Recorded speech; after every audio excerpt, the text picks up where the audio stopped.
BJP राष्ट्रीय अध्यक्ष JP Nadda ने 31 जुलाई को पटना में अपने कार्यकर्ताओं को संबोधित करते हुए कहा, इस देश में केवल बीजेपी रह जाएगी और सभी पार्टियां खत्म हो जाएंगी। इसके 9 दिन बाद ही 9 अगस्त को नीतीश कुमार ने बीजेपी से अपना नाता तोड़ लिया। आज बात उन क्षेत्रीय पार्टियों की मौजूदा हालत की जिन्होंने कभी न कभी बीजेपी का हाथ थामा था। आइए जानते हैं। 1995 जब लखनऊ गेस्ट हाउस कांड के बाद बीजेपी ने बीएसपी को समर्थन दिया और बीएसपी सत्ता में आई, लेकिन 6 महीने में ही बीजेपी ने समर्थन वापस ले लिया और सरकार गिर गई। प्रदेश में राष्ट्रपति शासन लगा। 1996 में दोबारा चुनाव हुए, लेकिन किसी की सरकार नहीं बनी। फिर 6 महीने के लिए मुख्यमंत्री बनने की शर्त पर बीएसपी और बीजेपी एक बार फिर साथ आए। पहले मायावती सीएम बनी, लेकिन जब कल्याण सिंह सीएम बने तो उनके रवैये से नाराज होकर मायावती ने अपना समर्थन वापस ले लिया। साथ ही बीजेपी पर उनकी पार्टी तोड़ने का आरोप भी लगाया।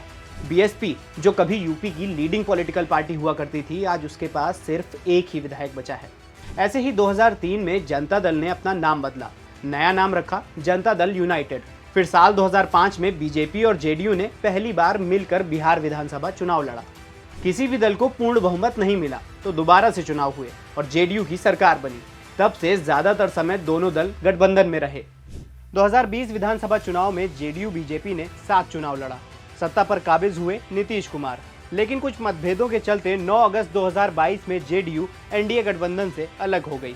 साथ ही एनडीए पर उनकी पार्टी कमजोर करने का आरोप भी लगाया।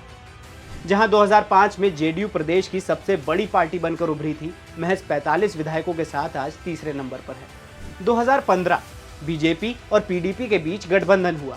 सीएम बने मुफ्ती मोहम्मद सईद, लेकिन 7 जनवरी 2016 को उनका निधन हो गया। उनकी जगह शपथ ली उनकी बेटी महबूबा मुफ्ती ने। इस गठबंधन के जरिए बीजेपी ने सिर्फ अपना कोर एजेंडा पूरा किया। भारतीय संविधान से आर्टिकल 370 हटा दिया, जिससे पीडीपी और जम्मू कश्मीर नेशनल कॉन्फ्रेंस जैसी पार्टियों का भविष्य खतरे में पड़ गया। ऐसे ही 2020 में पंजाब में अकाली दल का खूब वर्चस्व था, लेकिन बीजेपी के 3 नए कृषि कानून बिल पास करने पर अकाली दल ने बीजेपी से नाता तोड़ लिया। पंजाब में पकड़ मजबूत हो इसलिए केंद्र ने तीनों कानून वापस ले लिए और अकाली दल के खिलाफ पूर्व मुख्यमंत्री अमरिंदर सिंह की पार्टी के साथ मिलकर चुनाव लड़ा। इसके बाद से ही अकाली दल का पतन शुरू हो गया।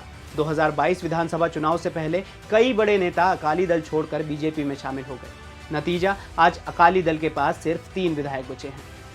ऐसे ही शिवसेना और बीजेपी का दोस्ताना काफी पुराना है। पहली बार 1990 में साथ मिलकर महाराष्ट्र विधानसभा चुनाव लड़ा और जीत दर्ज की। 1995 में एक बार फिर मिलकर चुनाव लड़ा और पूर्ण बहुमत की सरकार बनाई। ऐसे ही 2009 में भी 7 चुनाव लड़ा और जीती भी। फिर 2014 में शिवसेना भाजपा से अलग हो गई और अकेले चुनाव लड़ा, लेकिन हार गई। इसके चलते 2019 में फिर से शिवसेना ने बीजेपी से हाथ मिला लिया, लेकिन सीएम पद पर मतभेद के चलते शिवसेना बीजेपी से गठबंधन तोड़कर एनसीपी और कांग्रेस से जुड़ गई।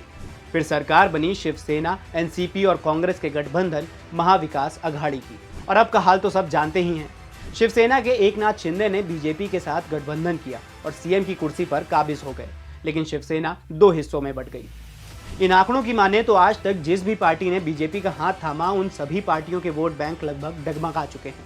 और भी ऐसे ही वीडियोस के लिए जुड़े रहिए दैनिक भास्कर ऐप के साथ, क्योंकि सच करीब से दिखता है।